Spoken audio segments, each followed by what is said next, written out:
물론 여긴 국민 라디오.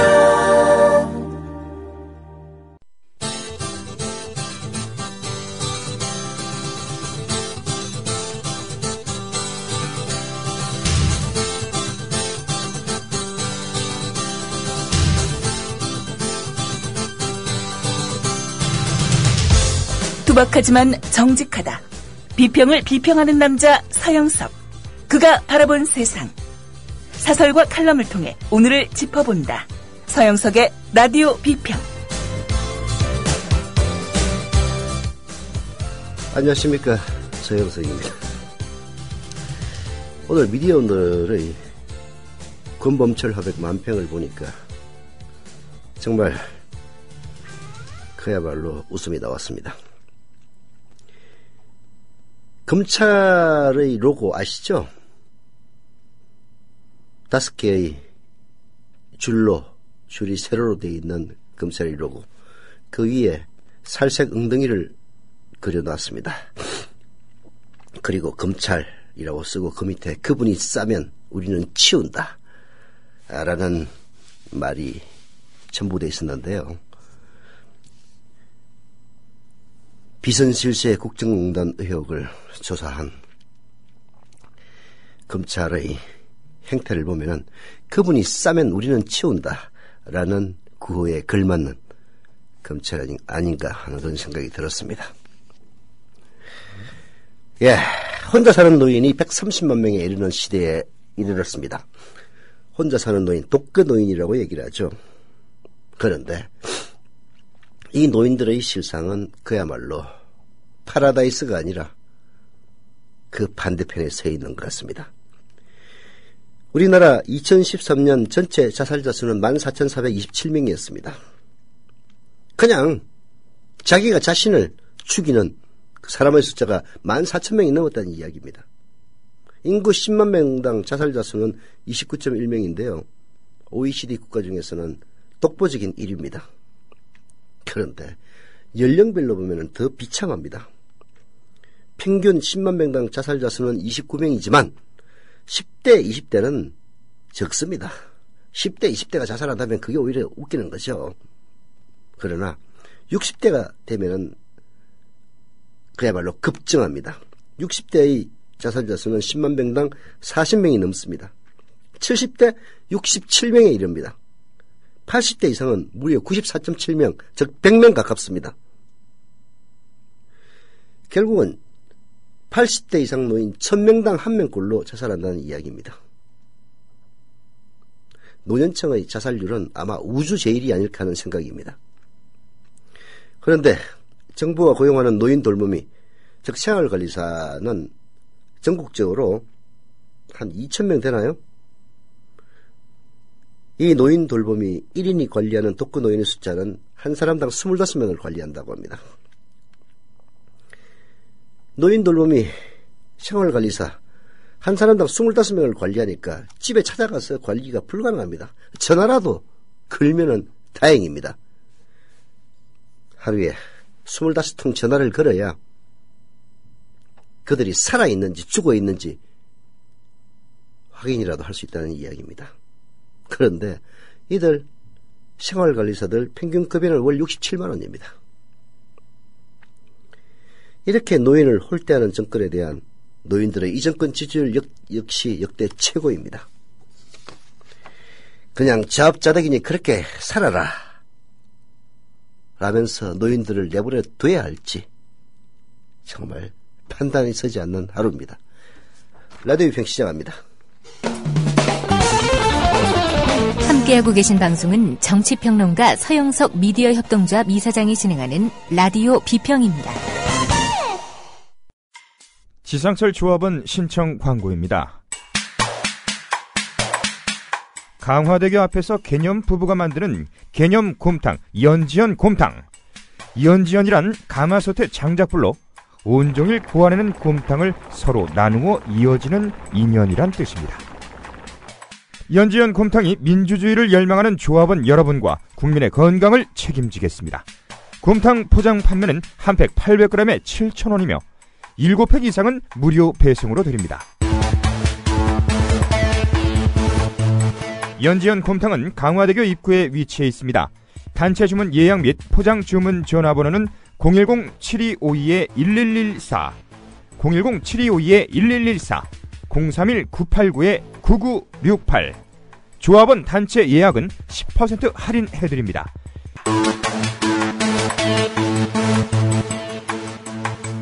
포장 판매 금액의 10%는 국민TV 후원금으로 쓰입니다.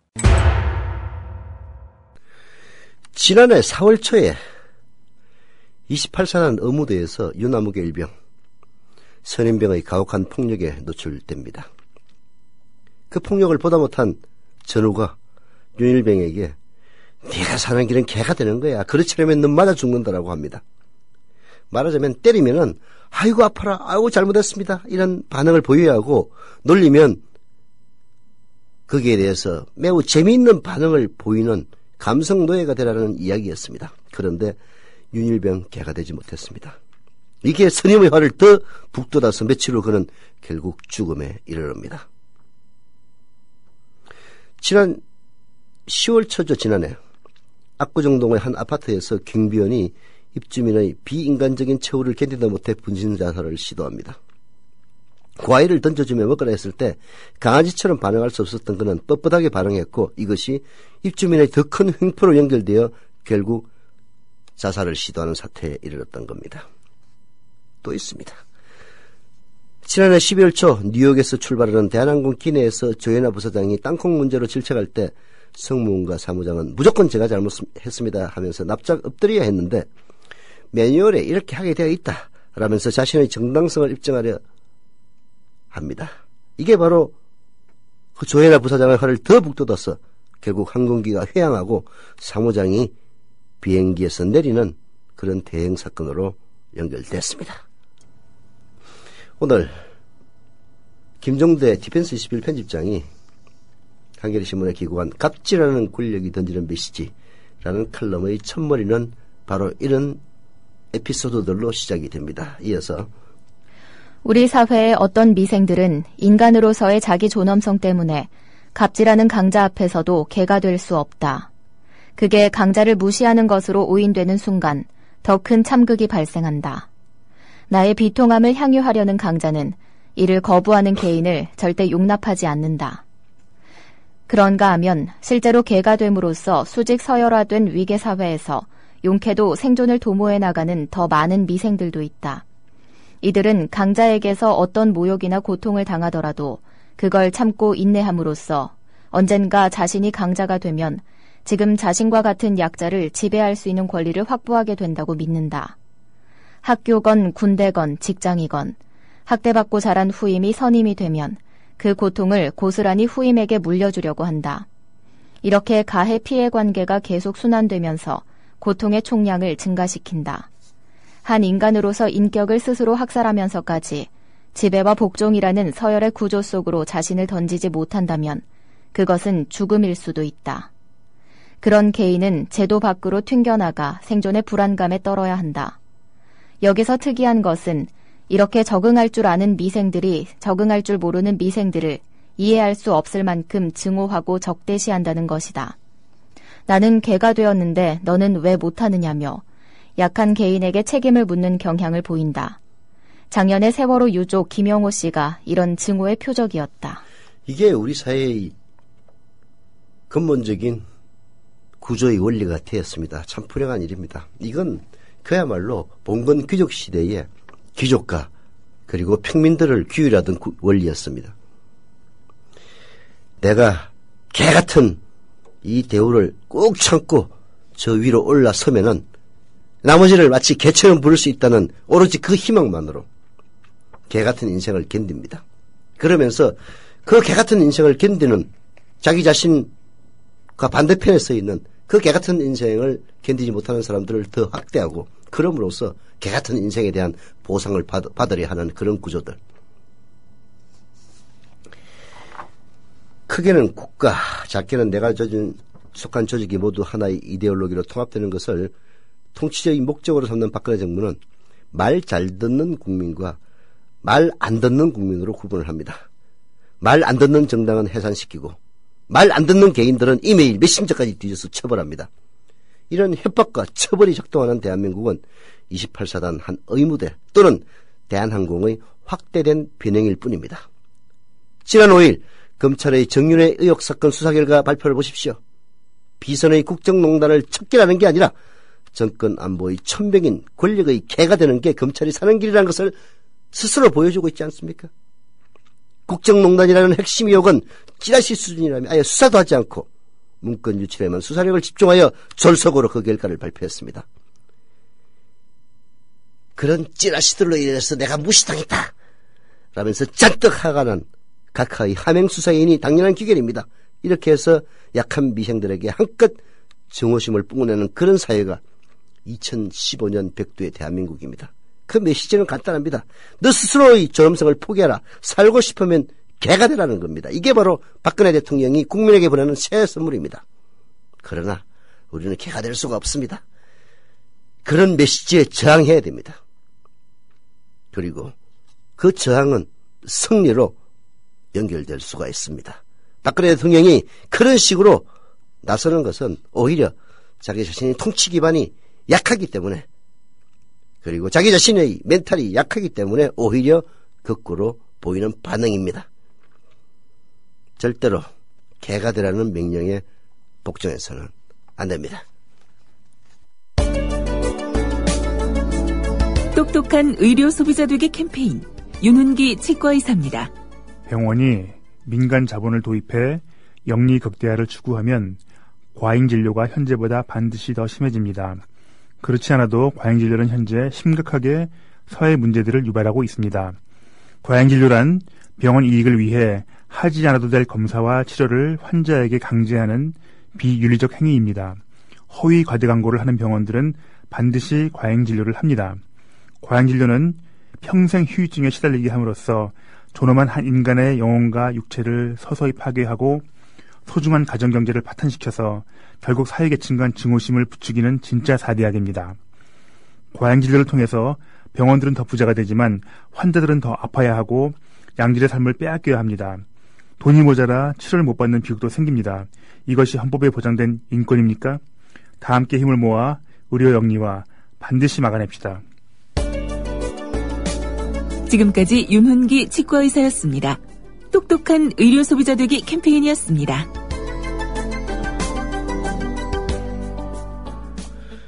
네, 서울 용산구 원효로의 바람과 향사님, 비워야 채우리님, 조합원 가입 출자금 납입 감사드립니다. 행복드림카님 조합원 가입 감사드리고요. 경남 김해시 삼계동의 내일 이재리님 조합원 가입 출자금 납입 감사드립니다. 그리고 경기 용인시 기흥구의 들깨님, 전북 김제시 서암동의 효담암님, 그리고 축구돌이 상균이 겨울잠님 조합원 가입 감사드립니다. 경기도 부천시 원미구의 고구려 장군님, 그리고 고구려 장군 투님, 아마 가족인 것 같은데요. 충남 천안시 동남구의 좋은 친구들님, 경기도 부천시 오정구의 프레드님 조합원 가입 감사드립니다. 샘파도님, 미후미님, 그리고 경상북도 경주시의 공영애님 조합원 가입 감사드립니다. 팟빵 생방송 게시판에 작다 외지님이 정자를 하는 게 더 도움이 되는가요? 아니면 월조합비를 올리는 게 더 도움이 되는가요? 뭐라도 동참하고 싶습니다라고 써주셨는데요. 감사드립니다. 형편도 어려운데 뭐 안 하셔도 됩니다만은 굳이 말씀드린다면은 단기적으로는 정자를 내주시는 게 도움이 되고요. 장기적으로는 월조합비를 더 내시는 것이 도움이 됩니다. 뭐 이론적으로 말씀드리는 거니까요. 그렇게 해달라 뭐 그런 얘기는 아닙니다. 예, 황선준 전 서울시 교육연구정보원장, 지금 경기도 교육연구원 초빙연구위원으로 있는데요. 황선준 씨가 한국일보에 금지냐 대화냐 민주주의가 답이다라는 내용의 칼럼을 기고를 했는데요. 이 이야기가 보내주는 메시지도 분명합니다. 들어보시죠. 스웨덴에도 현 정권과 기존 정당들의 눈에 가시 같은 정당이 하나 있다. 그런 면에서 우리나라의 통진당과 유사하지만 이념적으로는 정반대편에 서 있는 극우의 인종차별주의적인 스웨덴 민주당이다. 2010년 의회 선거에서 5.7%의 득표율로 유럽을 놀라게 하며 처음으로 의회에 입성한 스웨덴 민주당은 지난해 9월 선거에서는 무려 12.9%로 3인당과 보수당에 이어 제3의 정당이 돼 경악을 금치 못하게 했다. 이 선거 결과는 정권 구성에서부터 많은 어려움을 겪게 했다. 이는 2015년도 예산안 처리에서 절정을 이뤘다. 3인당과 환경당의 소수 연정 예산안이 부결되고 스웨덴 민주당의 저울질로 야당인 우파연합의 예산안이 통과됐다. 좌파 정권이 우파연합의 예산으로 나라를 통치해야 되는 초유의 사태가 발생한 것이다. 3인당 수상은 올해 3월에 새 의회 선거를 예고했고 전국은 혼돈으로 빠졌다. 물론 인종차별주의적인 극우정당 스웨덴 민주당과 통합진보당 전혀 다른 정당입니다. 다만 그 정당이 그 사회에 미치는 영향이나 이런저런 현상들이 비슷하다는 것이지 그야말로 극우의 인종차별적인 스웨덴 민주당과 통합진보당이 같다는 의미로 이 얘기를 쓴 건 아닐 겁니다. 그러나 이 스웨덴 민주당이 득표율 이런 식으로 약진하는 그 모습들은 통합진보당의 약진과 그 모습이 비슷하기 때문에 아마도 이렇게 얘기한 것 같습니다. 여하튼 이 극우 정당이 지난해 9월 선거에서 12.9%를 득표합니다. 그래서 제3당이 됩니다. 그래서 지금 현재 정권은 3인당과 환경당의 이 연정인데요. 오히려 예산은 스웨덴 민주당과 그리고 보수당의 우파연합의 예산안이 통과되는 이런 초유의 사태가 발생하게 됐던 겁니다. 이런 어려운 순간 저력을 보여주는 것이 또 스웨덴 정치다라고 이야기를 합니다. 정부는 우파연합과의 협상을 통해서 올 4월에 있을 현 정부의 봄 예산안을 통과시키고 대신 장기적 대책을 요구하는 국방과 안전, 연금 및 에너지 분야에는 우파와 협력한다는 12월대 협약을 체결합니다. 이로써 3월로 예정됐던 새 의회 선거도 비껴갑니다. 이 협약은 당연히 극우 스웨덴 민주당을 무력화하기 위한 조치였습니다. 스웨덴 민주당은 신나치주의 배경이라는 구설수에서부터 인종차별주의적인 발언으로 스웨덴 사회에 심한 갈등을 야기했던 정당입니다. 스웨덴에 난 최고의 축구 선수인 이브라가 스웨덴에서 출생했음에도 불구하고 부모의 배경이 외국이라는 이유로 스웨덴 사람이 아니라고 주장하는가 하면 모든 이민자들은 자기 나라로 돌아가라는 발언 서슴지 않고 있는 그런 정당입니다.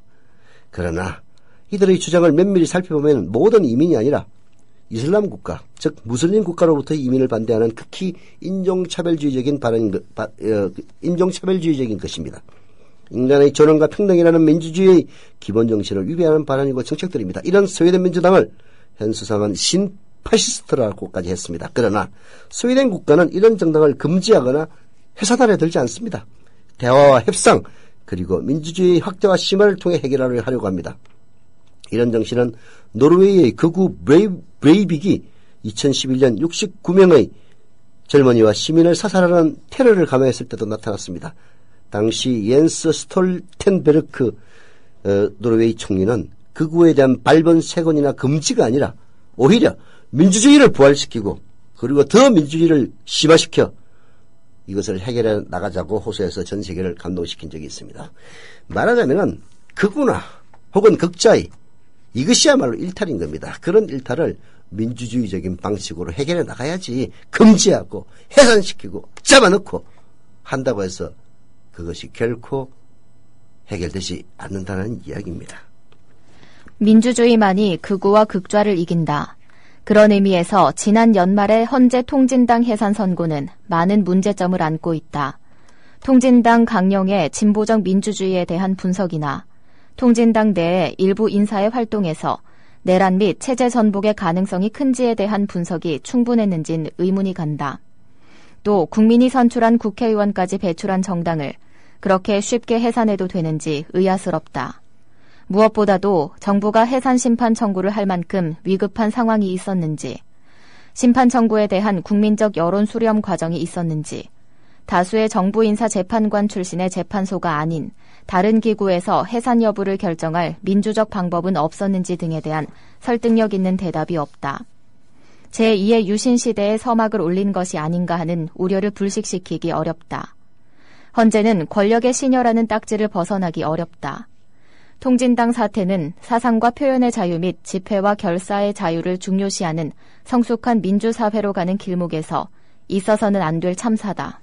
남북이 대치한 한국, 그리고 북유럽은 다르다. 이런 반박 당연히 합니다. 그러나 일부 소수의 반체제적 발언과 활동으로 한국이 무너질 정도로 허약한지 되묻고 싶다고 황선준 초빙연구위원은 지적을 합니다. 뿐만 아니라 전체주의 북한에 이길 수 있는 유일한 길은 역시 민주주의밖에 없다는 겁니다. 사회적 가치의 다양성과 민주주의만이 극단적 사고와 전체주의를 이기는 유일한 길입니다. 지난해 많은 참사와 인재를 극복하고 한국이라는 배에 민주주의 돛을 높이 다는 해가 되기를 바란다라고 썼는데요. 박근혜 정권이 그럴 리가 없죠. 그러나 이제는 이렇게 바란다라는 식의 이야기보다는 그렇게 되도록 강제한다는 이야기가 오히려 현실에 더 닿는 이야기가 아닌가 하는 생각이 듭니다. 2014년 대한민국은 격동의 한 해였습니다. 네, 지금 배 상황입니다. 나 살고 싶어요. 왜 우리 아이가 죽었는지 밝혀주십시오. 약속을 지켜라. 거리의 약자를 보살피는 교황상아, 한 달을 굶어도 쓰러지지 않고 버티는 것은 유민이가 내 가슴 속에서 아직까지 숨을 쉬고 있기 때문입니다. 못난 아버지를 둔 딸에게 정말 미안하다. 제 막내 아들 녀석도 너그럽게 용서해 주시기 바랍니다. 윤일병의 사망이 의도하지 않았던 결과라면 윤일병이 죽지 않고 살아나기를 바라는 것이 인지상정일 것입니다. 남북 분단을 만들게 해주셨어. 그것도 지금 와서 보면 저는 하나님의 뜻이라고 봐요. 국민을 대표하는 대통령에 대한 모독적인 발언도 그 도를 넘고 있습니다. 정확한 사인 규명을 위하여 부검을 실시할 것을 유가족에게 요청하였고, 이런 엄청난 불장난을 누가 했는지 국토부 조사 거쳐서 검찰까지 수사를 오셨는데 지금 신경이 어떠십니까? 주문 1. 피청구인 통합진보당을 해산한다. 새로운 2015년 미디어 협동조합은 변함없이 역사를 역사로 기록하겠습니다. 더불어 여러분의 희망 또 긍지가 되겠습니다.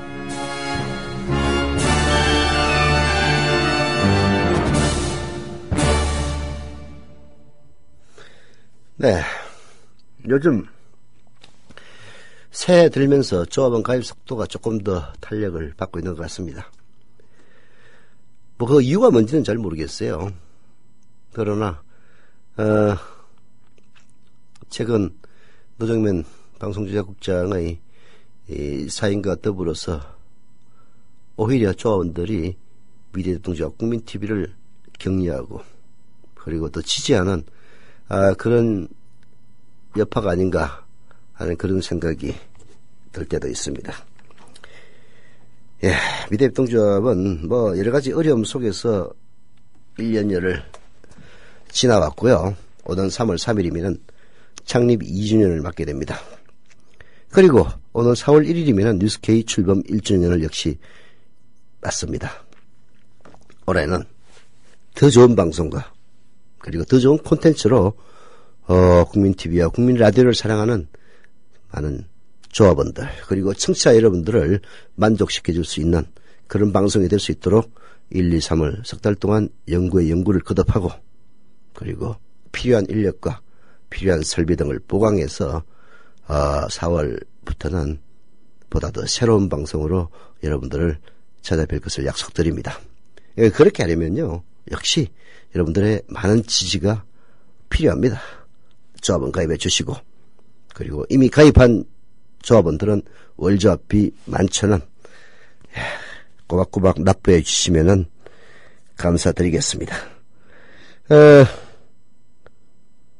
작다 외지님이 아까 제가 소개해드렸던 대로 정자를 하는 게 더 도움이 됩니까? 월조합비를 올리는 게 더 도움이 됩니까? 뭐라도 동참하고 싶습니다라고 이제 쓰시니까 이런저런 분들이 답글을 달아주셨네요. 덜향님은 같은 회원으로서 감사드린다고 썼고요. 둥이파파님은 월조합비가 더 도움이 된다고 하십니다. 정저한 돈은 조합 탈퇴 시 정산해야 하는 돈이라고 하고요. 조합비나 후원금이 더 큰 도움이 된다라고 써주셨고요. 선미유님은 선미유 영어로 썼어. 선미유인데 아마 유선미님인 것 같네요. 둘 다 하세요. 전 월회비 3만원 하라 했는데 11,000원으로 자동이체 했더군요. 조합에서. 그래서 1년마다 20만 원 정도 정지하려고 합니다. 라고 써주셨습니다. 뭐든지 다 도움은 됩니다. 예. 그래서 그 방법을 놓고 마음 가는 대로 하시면 되는 거죠. 예. 그러나 이런 식의 이 논의가 있다는 것 자체가 저희들에게 힘이 됩니다. 어떻게 하면은 조합을 더 도와줄 수 있을까? 조합원들 그리고 청취자 여러분들이 이렇게 걱정하고 고민하신다는 사실만으로도 저희들은 감격도 감격할 따름입니다. 미디어협동조합 국민TV 조합원이 되시려면은 간단합니다. 인터넷에서 kukmin.tv 즉 국민.tv로 주소창을 치면요. 아니면 포털에서 국민TV 검색하셔도 됩니다. 미디어협동조합 검색하셔도 됩니다. 이렇게 해서 kukmin.tv 즉 국민TV 협동조합 홈페이지로 들어오시면 맨 위쪽에 조합원 가입이라는 게 나타납니다. 그래서 그 클릭하면요. 바로 조합원 가입을 하실 수 있고요. 그리고 인터넷에서 원스톱으로 출자금 납입, 월조합 납입 신청 다 가능합니다. 물론 이게 공인인증서가 필요하기 때문에 공인인증서에 익숙하지 않으신 분들은 전화로 하시면 됩니다. 부탁드리겠습니다. 경향신문의 사설 취업난 몸부림 졸업 유예생을 벼랑으로 내몰았어야 노인들만 지옥이 아니라 요즘은 젊은이들에게도 이 세상은 일자리 없는 지옥입니다. 그래서 졸업 안 하고 좀 버티려고 해도 이제 졸업 유예마저 받아주지 않겠다는 이 참 그야말로 인정이라고는 쳐다볼 수 없는 이런 행태에 대해서 언론들이 지적을 하지 않는다면 그 또한 제대로 된 언론이 아닙니다. 경향신문 사설 들어보시죠. 졸업을 일부러 미루는 졸업 유예제는 취업난 극복을 위한 대학생들의 절박한 몸부림이다. 갈수록 좁아지는 취업의 문을 통과하기 위해 대학생들은 휴학, 군입대, 대학원 진학과 함께 졸업 유예를 선택하고 있다. 스펙을 쌓는 시간을 벌고 기업의 졸업생 기피 풍조에도 대처하자는 것이다. 교육부에 따르면 전국 144개 대학 중 121곳이 이 제도를 시행하고 있고 유예 학생이 10만 명에 육박한다. 교육적으로 바람직하진 않지만 이미 돌이킬 수 없는 현실이 돼 있는 것이다. 기업들의 행태도 문제입니다. 대개 신입사원을 뽑을 때 졸업 예정자를 뽑습니다. 일단 졸업을 해버리면요. 한 1년쯤 지나서 취업의 문을 두드리면은 기업에서는 저 인간은 1년 동안 여기저기 원서 내가지고 취업 원서 내가지고 다 떨어진 놈 이런 식의 그야말로 말도 안 되는 평가를 내립니다. 그래서 취업 원서를 낼 때 졸업 예정자로 기재되기를 원하는 사람들 그래서 졸업을 미루고 취업의 스펙을 쌓고 토익 시험을 올리고 해외를 갔다 와가지고 영어 샬라샬라라도 조금 더 빠다 돌아가는 소리 맞춰서 좀 내고 아니면은 사실 대다수의 학생들은요 등록금 내기가 힘들어서 1년 동안 휴학하면서 알바 그야말로 노가다 뛰어서 돈 마련해가지고 다시 대학을 다니곤 합니다. 결국은 대학에 입학해서 졸업하는 게 이론적으로는 4년이지만 6년, 7년 점점점 늘어나고 있는 추세인데요. 그런 추세가 결국은 졸업 유예제라는 것을 만들어냈다 이런 이야기입니다. 바람직하지는 않지만 돌이킬 수 없는 현실인 겁니다. 그런데 대학들이 대학생들의 버팀목인 졸업 유예제를 폐지하고 있다고 한다. 이화여대는 올부터 규정학점 이수 학생은 무조건 졸업해야 하는 과정 수료제를 도입키로 했다. 이렇게 되면 논문, 영어 성적 등의 졸업 요건을 충족하지 않는 방식으로 졸업을 미룰 수 없다. 재학생 신분을 유지하려면 등록금의 6분의 1인 60만 원 가량을 내고 추가 등록해야 한다. 돈으로 재학생 신분을 사라고 강요하는 것이나 다름없다. 서강대와 건국대도 졸업 유예를 어렵게 하는 방향으로 학칙 개정을 추진 중이라고 한다. 결국은 돈입니다. 돈. 니들이 졸업 예정자 신분을 가지려면 돈 내라 이 얘기입니다. 참 사학재단들 재단 안에 유보금 잔뜩 쌓아놓고 그리고 연세대 같은 경우에는 기업이 지어준 기숙사 가지고 월 70만 원씩 받아 처먹으면서 장사를 하면서 뭐가 더 필요해가지고 이런 식으로 또 학생들의 등골을 빼먹으려고 하는 건지 정말 화가 나지 않을 수가 없는 겁니다. 졸업 유예생 탓에 정부 지원이 줄어들 것을 우려하는 대학 입장을 일견 이해 못할 바는 아니다. 교수 1인당 학생 수가 많아지면 교육부의 대학 평가 점수가 낮아지고 그에 따라 지원도 감소할 수 있기 때문이다. 정부가 대학 목을 죄고 대학이 다시 학생들의 목을 죄는 형국이다. 그러나 교육부의 대학 평가와 그에 연계한 지원 정책이 실시된 지 오래된 점을 감안하면 대학들의 이런 변명은 뜬금없고 설득력도 약하다. 교육부 평가가 그토록 걱정된다면 졸업 유예자 규모를 조정할 수도 있는 것 아닌가. 이러니 추가적인 등록금 수익을 염두에 둔 꼼수 아니냐는 학생들의 의구심이 커지는 것이다. 대학들은 그렇잖아도 엄혹한 현실에 신음하는 대학생들을 막다른 골목으로 몰지 않았으면 한다. 대처 방법은 얼마든지 있다. 진짜 요즘 대학생들만큼 불쌍한 대학생도 없는 것 같습니다. 저희들이 대학을 졸업하던 시절은 70년대, 80년대 초였습니다. 그땐 취업 걱정하는 사람 별로 없었어요. 일단 대학을 졸업하면 아무데나 취직 가능했습니다. 중소기업, 대기업, 임금격차도 별로 크지 않았습니다. 복지 역시 큰 차이가 없었습니다. 근데 요즘은 그야말로 스카이 대학 들어가기가 그렇게 어렵듯이 10대 재벌 대기업 들어가기는 하늘의 별 따기입니다.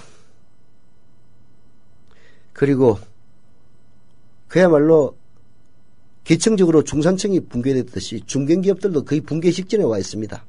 그러니 아주 열악한 중소기업과 아주 잘 나가는 대기업의 양극화 속에서 대학생들이 취업을 선택할 선택의 폭은 너무나 좁은 게 현실입니다.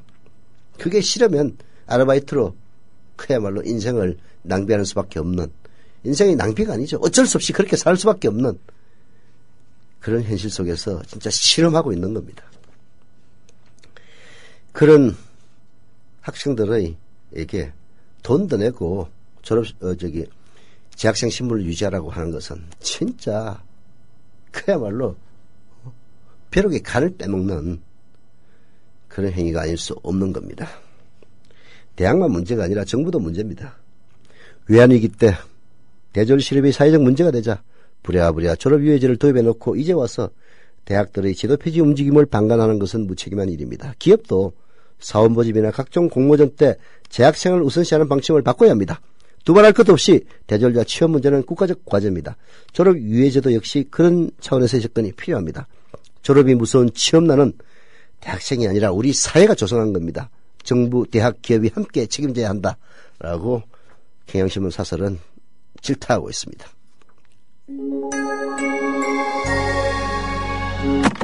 삼성이 국민라디오에 광고를 준다고 한 적은 없습니다. 그러나 하더라도 안 받겠습니다. 삼성 광고 받고 마시간 언론이 많기 때문입니다. 삼성이 자기들에 대해서 비판적인 기사를 쓴다고 해서 광고를 주지 않고 의도적으로 경영을 악화시키려는 그런 저희를 명백하게 드러내고 있는 것이 지금 현실입니다. 그러나 삼성 아닌 다른 분의 광고는 환영합니다. 월 통산 1,500만여 다운로드의 국민라디오, 국민TV 팟캐스트, 수십만에 이르는 국민라디오, 국민TV 생방송 프로그램. 삼성이 못 누리는 탁월한 광고 효과, 바로 당신이 누릴 수 있습니다.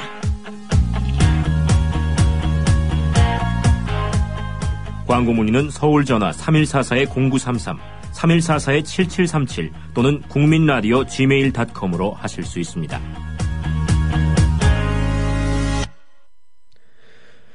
네, 제주시 노행동의 링킨 타킹님, 저분 가입, 출자금 가입 감사드립니다. 경기 고양시 덕양구 서원로의 EJ 패밀리님, 역시 저분 가입, 출자금 가입 감사드리고요. 자해방이 아니고 자회방님, 그 인천 연수구 해성로의 사랑하는 사람님, 마식령 스키장님, 경남 창원시 의창구의 소원동해님, 저분 가입 감사드립니다.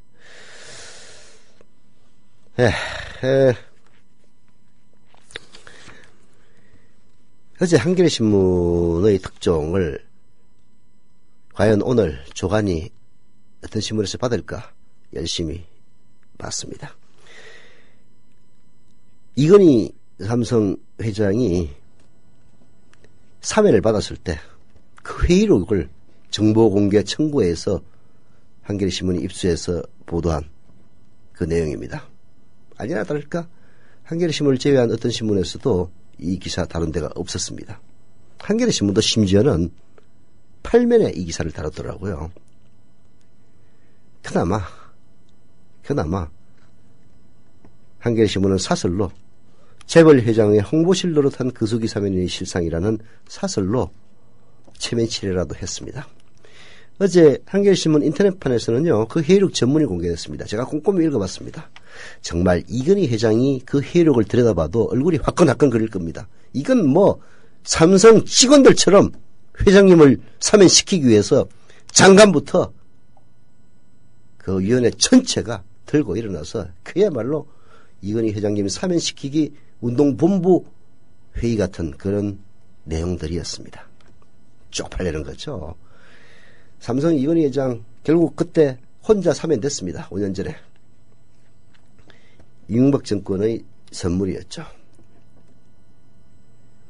재벌 회장의 사면. 그 사면도 사면이거니와 그 사면을 둘러싼 아까 이야기했던 개처럼 사는 그래서 성공한 수직 계략 속에서 그 성층부에 진입한 인간들의 행태야말로 더 코미디입니다. 블랙 코미디입니다.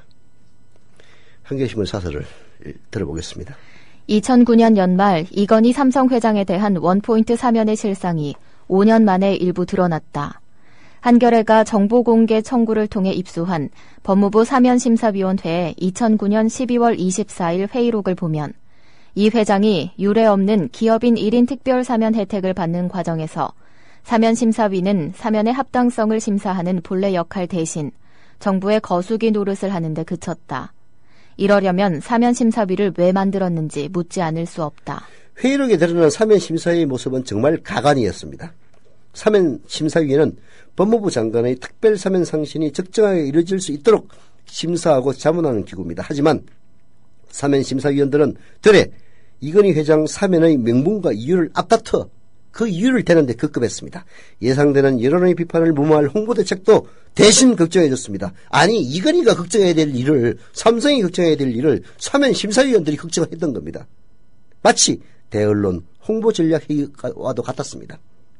회의에서 나온 사면 이유도 가당찮다.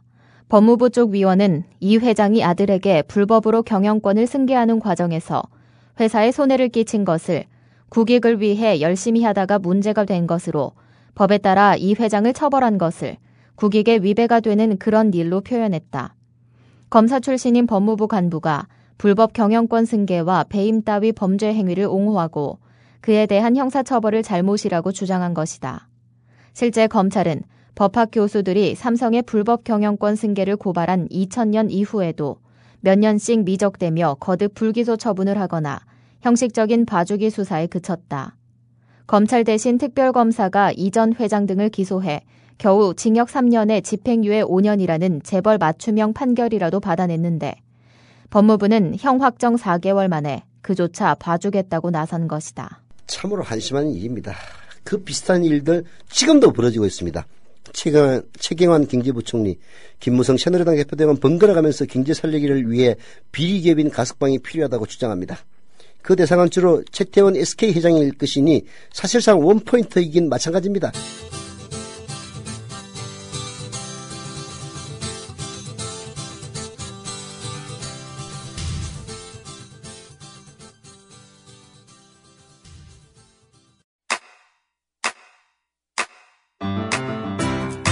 국민라디오 지지하는 4가지 방법 아시나요?